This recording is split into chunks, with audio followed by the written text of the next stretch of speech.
ಸ್ನೇಹಿತರೆ, ನಾವು ಈ ದಿನ ಜುಲೈ 22, 2026 ಪ್ರಚಲಿತ ವಿದ್ಯಮಾನಗಳ ಮಾಹಿತಿಯನ್ನು ತಿಳಿದುಕೊಳ್ಳೋಣ.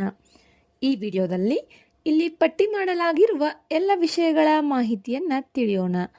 ಈ ವಿಷಯಗಳು ಮುಂಬರುವ ಸ್ಪರ್ಧಾತ್ಮಕ ಪರೀಕ್ಷೆಗಳಿಗೆ ಅತಿ ಉಪಯುಕ್ತವಾಗಲಿವೆ. ವಿಡಿಯೋವನ್ನು ಕೊನೆವರೆಗೂ ವೀಕ್ಷಿಸಿ ಮಾಹಿತಿಯನ್ನು ಪಡೆದುಕೊಳ್ಳಿ. ಮೊದಲನೇ ಮಾಹಿತಿ, ಹರಿಶ್ಚಂದ್ರಗಢ ಕೋಟೆ. ಇತ್ತೀಚೆಗೆ ಮಹಾರಾಷ್ಟ್ರದ ಹರಿಶ್ಚಂದ್ರಗಢ ಕೋಟೆಯಿಂದ ಇಳಿಯುತ್ತಿದ್ದ ವೇಳೆ ಭೂಕುಸಿತ ಸಂಭವಿಸಿ ಮುಂಬೈನ 4 ಪ್ರವಾಸಿಗರು ಗಂಭೀರವಾಗಿ ಗಾಯಗೊಂಡಿದ್ದಾರೆ. ಈ ಘಟನೆ ಹರಿಶ್ಚಂದ್ರಗಢ ಕೋಟೆಯನ್ನು ಸುದ್ದಿಗೆ ತಂದಿದೆ. ಈ ಕೋಟೆಯ ಬಗ್ಗೆ ಮಾಹಿತಿಯನ್ನು ಇವಾಗ ತಿಳಿದುಕೊಳ್ಳೋಣ.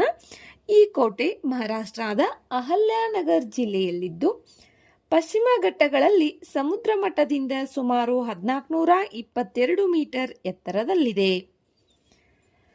ಈ ಕೋಟೆ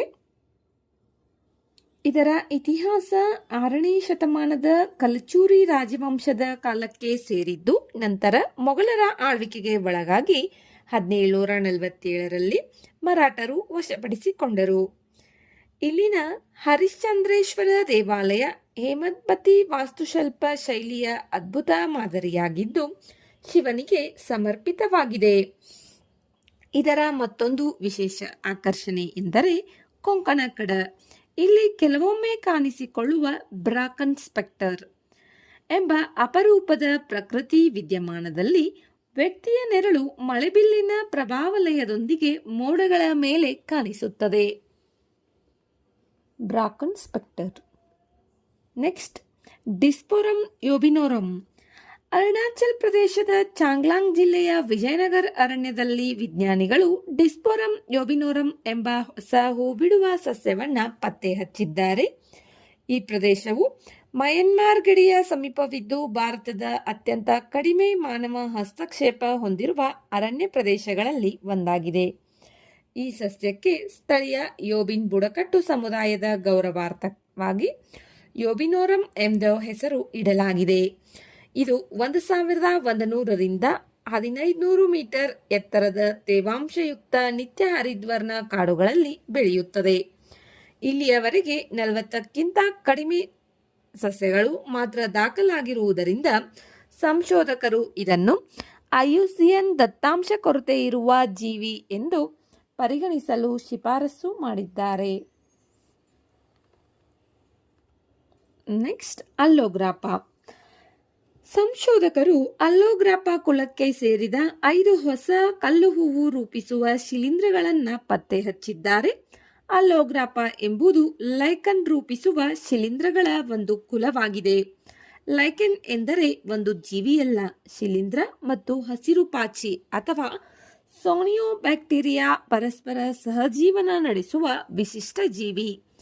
ಈ ಕಲ್ಲು ಹೂವುಗಳು ಪರಿಸರ ಮಾಲಿನ್ಯ ಮತ್ತು ಹವಾಮಾನ ಬದಲಾವಣೆಗಳಿಗೆ ಅತ್ಯಂತ ಸೂಕ್ಷ್ಮವಾಗಿರುವುದರಿಂದ ಪರಿಸರದ ಆರೋಗ್ಯವನ್ನು ಅಳೆಯುವ ಜೈವಿಕ ಸೂಚಕಗಳಾಗಿವೆ. ಇವು ಮಣ್ಣಿನ ನಿರ್ಮಾಣ, ಕೀಟಗಳಿಗೆ ಆಹಾರ ಒದಗಿಸುವುದು ಮತ್ತು ಪರಿಸರ ಸಮತೋಲನ ಕಾಪಾಡುವಲ್ಲಿ ಮಹತ್ವದ ಪಾತ್ರ ವಹಿಸುತ್ತವೆ. ನೆಕ್ಸ್ಟ್, ತೇನ್ಸಿಂಗ್ ನೋರ್ಗೆ ರಾಷ್ಟ್ರೀಯ ಸಾಹಸ ಪ್ರಶಸ್ತಿ.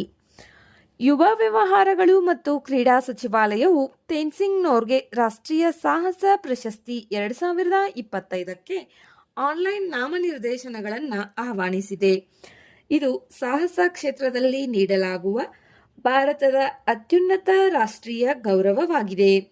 ಪ್ರಶಸ್ತಿ ವಿಜೇತರಿಗೆ ಕಂಚಿನ ಪ್ರತಿಮೆ, ಪ್ರಮಾಣಪತ್ರ, ಬ್ಲೇಸರ್, ರೇಷ್ಮೆ ಟೈ ಅಥವಾ ಸೀರೆ ಮತ್ತು 15 ಲಕ್ಷ ರೂಪಾಯಿ ನಗದು ಪ್ರಶಸ್ತಿಯನ್ನು ನೀಡಲಾಗುತ್ತದೆ. ಈ ಪ್ರಶಸ್ತಿಯನ್ನು ಪಡೆದವರಿಗೆ ಅರ್ಜುನ ಪ್ರಶಸ್ತಿಗೆ ಸಮಾನವಾದ ಸ್ಥಾನಮಾನವನ್ನು ನೀಡಲಾಗುತ್ತದೆ.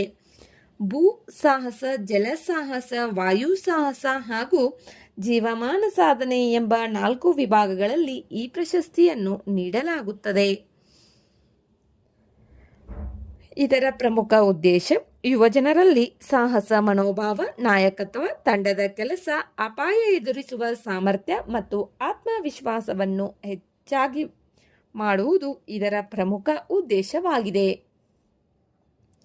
ಯುವಜನ ವ್ಯವಹಾರ ಮತ್ತು ಕ್ರೀಡಾ ಸಚಿವರ ಅನುಮೋದನೆಯೊಂದಿಗೆ ಸಚಿವಾಲಯವು ಒಂದು ನಿರ್ದಿಷ್ಟ ವರ್ಷದಲ್ಲಿ ಪ್ರಶಸ್ತಿಗಳ ಸಂಖ್ಯೆಯನ್ನು ಹೆಚ್ಚಿಸಬಹುದು. ಸಾಮಾನ್ಯವಾಗಿ ಪ್ರತಿ ವಿಭಾಗದಲ್ಲಿ ಒಂದಕ್ಕಿಂತ ಹೆಚ್ಚು ಪ್ರಶಸ್ತಿಗಳನ್ನು ನೀಡಲಾಗುವುದಿಲ್ಲ.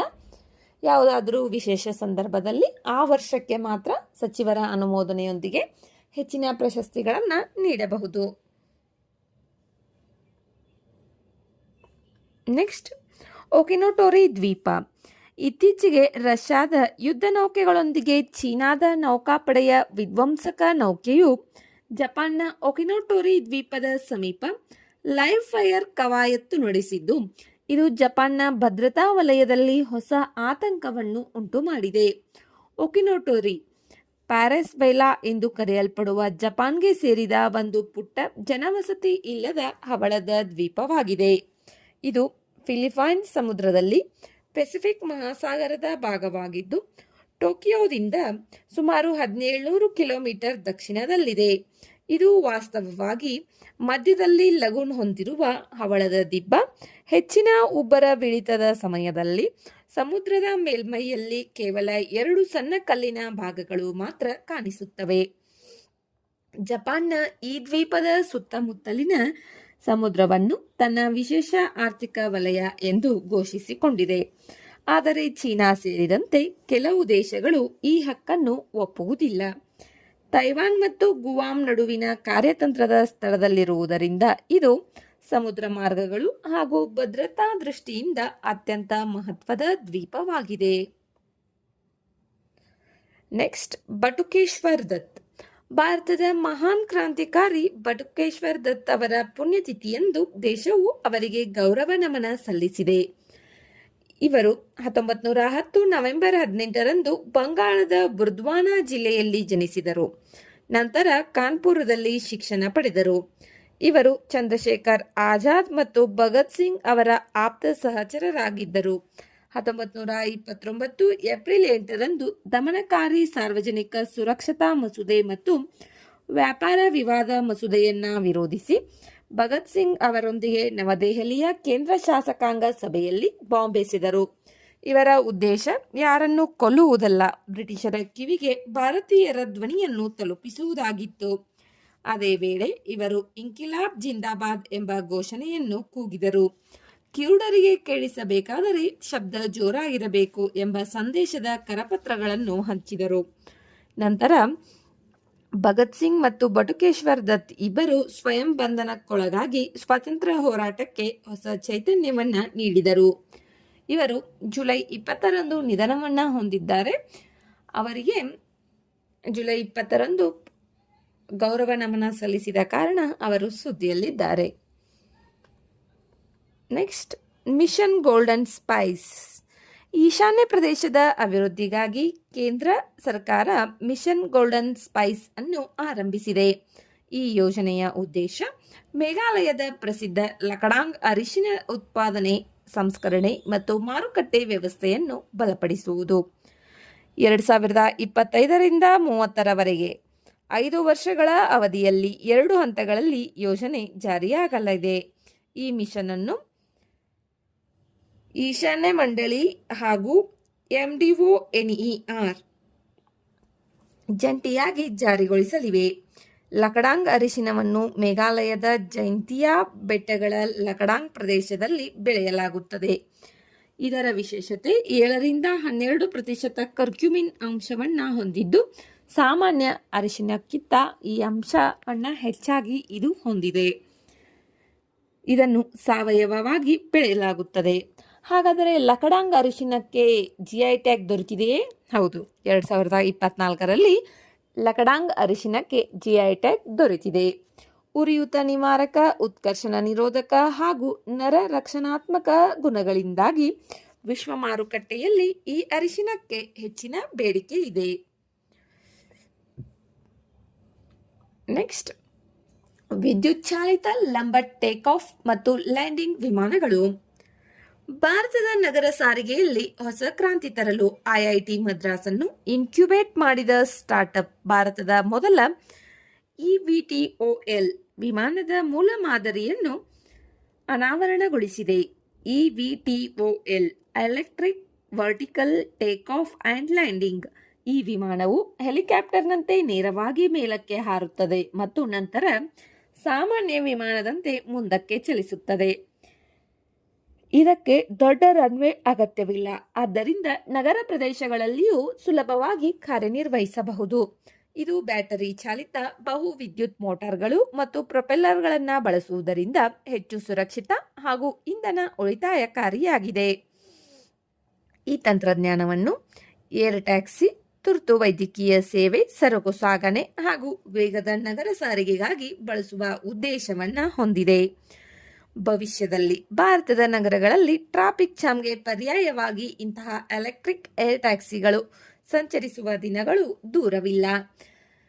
ಈ ಟ್ಯಾಕ್ಸಿಗಳು ಕಡಿಮೆ ಜನರನ್ನು ಹೊಂದಿರುತ್ತವೆ, ಕಡಿಮೆ ಆಸನಗಳನ್ನು ಹೊಂದಿರುತ್ತವೆ, ಅಷ್ಟೇ ಕಡಿಮೆ ಪ್ರಯಾಣಿಕರನ್ನು ಕರೆದೊಯ್ಯಬಹುದು. ನಾರ್ಮಲಿ 6 ಅಥವಾ 8 ಪೀಪಲ್ನ ಕರೆದೊಯ್ಯಬಹುದು. ನೆಕ್ಸ್ಟ್, ಸಲಾಲ್ ಆಣೆಕಟ್ಟು. ಜಮ್ಮು ಕಾಶ್ಮೀರದ ರಿಯಾಸಿ ಜಿಲ್ಲೆಯಲ್ಲಿ ಭಾರೀ ಮಳೆಯ ಪರಿಣಾಮ ಚೀನಾಬ್ ನದಿಯ ಹರಿವು ತೀವ್ರವಾಗಿ ಹೆಚ್ಚಿದ ಹಿನ್ನೆಲೆಯಲ್ಲಿ ಅಧಿಕಾರಿಗಳು ಇತ್ತೀಚೆಗೆ ಸಲಾಲ್ ಆಣೆಕಟ್ಟಿನ ಎಲ್ಲ ಗೇಟ್ಗಳನ್ನು ತೆರೆಯುವ ನಿರ್ಧಾರ ಕೈಗೊಂಡರು. ಈ ಘಟನೆ ಸಲಾಲ್ ಜಲವಿದ್ಯುತ್ ಯೋಜನೆಯನ್ನು ರಾಷ್ಟ್ರೀಯ ಸುದ್ದಿಯ ಕೇಂದ್ರ ಬಿಂದುವಾಗಿಸಿದೆ. ಸಲಾಲ್ ಆಣೆಕಟ್ಟು ಚೀನಾಬ್ ನದಿಗೆ ಅಡ್ಡಲಾಗಿ ನಿರ್ಮಿಸಲಾದ 690 ಮೆಗಾವ್ಯಾಟ್ ಸಾಮರ್ಥ್ಯದ ನದಿಯಿಂದ ಜಲವಿದ್ಯುತ್ ಉತ್ಪಾದಿಸುವ ಯೋಜನೆಯಾಗಿದೆ. ಈ ಯೋಜನೆಯ ಕಲ್ಪನೆ 1920ರಲ್ಲೇ ಮೂಡಿದ್ದರೂ ಇದರ ನಿರ್ಮಾಣ 1970ರಲ್ಲಿ ಆರಂಭವಾಗಿ 1987ರಲ್ಲಿ ವಾಣಿಜ್ಯಿಕ ಕಾರ್ಯಾಚರಣೆ ಆರಂಭವಾಯಿತು. ಇದು ಸಿಂಧು ಜಲ ಒಪ್ಪಂದದ ಅಡಿಯಲ್ಲಿ ಭಾರತ ನಿರ್ಮಿಸಿದ ಕಾಶ್ಮೀರದ ಮೊದಲ ಜಲವಿದ್ಯುತ್ ಯೋಜನೆ ಎಂಬ ಹೆಗ್ಗಳಿಕೆಯನ್ನು ಹೊಂದಿದೆ. ಈ ಮಹತ್ವದ ಯೋಜನೆಯನ್ನು ರಾಷ್ಟ್ರೀಯ ಜಲವಿದ್ಯುತ್ ನಿಗಮ ಅಭಿವೃದ್ಧಿಪಡಿಸಿದ್ದು ಇಂದಿಗೂ ಅದರ ನಿರ್ವಹಣೆ ಮತ್ತು ಒಡೆತನವನ್ನು ಹೊಂದಿದೆ. ಸಲಾಲ್ ಆಣೆಕಟ್ಟು ಉತ್ತರ ಭಾರತದ ವಿದ್ಯುತ್ ಉತ್ಪಾದನೆ, ನೀರಿನ ನಿರ್ವಹಣೆ ಹಾಗೂ ಪ್ರವಾಹ ನಿಯಂತ್ರಣದಲ್ಲಿ ಪ್ರಮುಖ ಪಾತ್ರ ವಹಿಸುತ್ತದೆ. ನೆಕ್ಸ್ಟ್, ಸ್ಮೈಲ್ ಯೋಜನೆ. Smile support for marginalised individuals for livelihood and enterprise. ಭಿಕ್ಷಾಟನೆ ಮುಕ್ತ ಭಾರತ ನಿರ್ಮಿಸುವ ಗುರಿಯೊಂದಿಗೆ ಕೇಂದ್ರ ಸರ್ಕಾರ ಜಾರಿಗೊಳಿಸಿರುವ ಸ್ಮೈಲ್ ಯೋಜನೆ ಈಗಾಗಲೇ ದೇಶದ 216 ನಗರಗಳಲ್ಲಿ 10,200ಕ್ಕೂ ಹೆಚ್ಚು ಭಿಕ್ಷಾಟನೆಯಲ್ಲಿ ತೊಡಗಿದ್ದ ವ್ಯಕ್ತಿಗಳಿಗೆ ಪುನರ್ವಸತಿ ಕಲ್ಪಿಸಿದೆ. ಇದು ಸಾಮಾಜಿಕ ನ್ಯಾಯ ಮತ್ತು ಸಬಲೀಕರಣ ಸಚಿವಾಲಯದ ಮಹತ್ವದ ಕೇಂದ್ರ ವಲಯದ ಛತ್ರಿ ಯೋಜನೆಯಾಗಿದೆ. ಈ ಯೋಜನೆಯ ಪ್ರಮುಖ ಉದ್ದೇಶ ಕೇವಲ ಭಿಕ್ಷಾಟನೆಯನ್ನು ತಡೆಯುವುದು ಮಾತ್ರವಲ್ಲ, ಭಿಕ್ಷಾಟನೆಯಲ್ಲಿ ತೊಡಗಿರುವವರಿಗೆ ಸುರಕ್ಷಿತ ಆಶ್ರಯ, ಕೌಶಲ್ಯಾಭಿವೃದ್ಧಿ, ಜೀವನೋಪಾಯದ ಅವಕಾಶಗಳು ಮತ್ತು ಸಮಾಜದಲ್ಲಿ ಗೌರವಯುತ ಜೀವನ ಒದಗಿಸುವುದಾಗಿದೆ. ಈ ಯೋಜನೆಯ ಅನುಷ್ಠಾನದಲ್ಲಿ ಕೇಂದ್ರ ಸರ್ಕಾರ, ರಾಜ್ಯ ಸರ್ಕಾರಗಳು, ಕೇಂದ್ರಾಡಳಿತ ಪ್ರದೇಶಗಳು, ಜಿಲ್ಲಾಡಳಿತಗಳು, ನಗರ ಸ್ಥಳೀಯ ಸಂಸ್ಥೆಗಳು ಹಾಗೂ ಪುರಸಭೆಗಳು ಒಟ್ಟಾಗಿ ಕಾರ್ಯನಿರ್ವಹಿಸುತ್ತಿವೆ.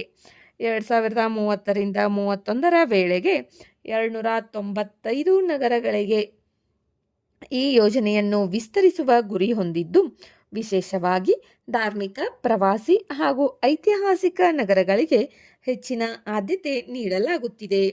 ಈ ಯೋಜನೆ ಭಿಕ್ಷಾವೃತ್ತಿ ಮುಕ್ತ ಭಾರತ ಎಂಬ ರಾಷ್ಟ್ರೀಯ ಸಂಕಲ್ಪವನ್ನು ಸಾಕಾರಗೊಳಿಸುವ ಮಹತ್ವದ ಹೆಜ್ಜೆಯಾಗಿದೆ. ಸ್ನೇಹಿತರೆ, ವಿಡಿಯೋದಲ್ಲಿರುವ ಮಾಹಿತಿ ಉಪಯುಕ್ತವೆನಿಸಿದರೆ ವಿಡಿಯೋಗೆ ಲೈಕ್ ಮಾಡಿ. ಮತ್ತಷ್ಟು ಮಾಹಿತಿಗಾಗಿ ನಮ್ಮ ಚಾನೆಲ್ನಲ್ಲಿರುವ ವಿಡಿಯೋಗಳನ್ನು ವೀಕ್ಷಿಸಿ. ಮುಂಬರುವ ವಿಡಿಯೋಗಳು ಮತ್ತು ಮಾಹಿತಿಗಾಗಿ ನಮ್ಮ ಚಾನಲನ್ನು ಸಬ್ಸ್ಕ್ರೈಬ್ ಮಾಡಿಕೊಳ್ಳಿ. ಈ ವಿಡಿಯೋ ಇಷ್ಟವಾದರೆ ಲೈಕ್ ಮಾಡಿ ಮತ್ತು ನಿಮ್ಮ ಸ್ನೇಹಿತರೊಂದಿಗೆ ಹಂಚಿಕೊಳ್ಳಿ. ಮತ್ತೆ ಪರೀಕ್ಷಾ ದೃಷ್ಟಿಯಿಂದ ಅತ್ಯಂತ ಉಪಯುಕ್ತವಾಗಿರುವ ಪ್ರಚಲಿತ ವಿದ್ಯಮಾನಗಳ ಮಾಹಿತಿಯೊಂದಿಗೆ ಮುಂದಿನ ವಿಡಿಯೋದಲ್ಲಿ ಭೇಟಿಯಾಗೋಣ. ಧನ್ಯವಾದಗಳು.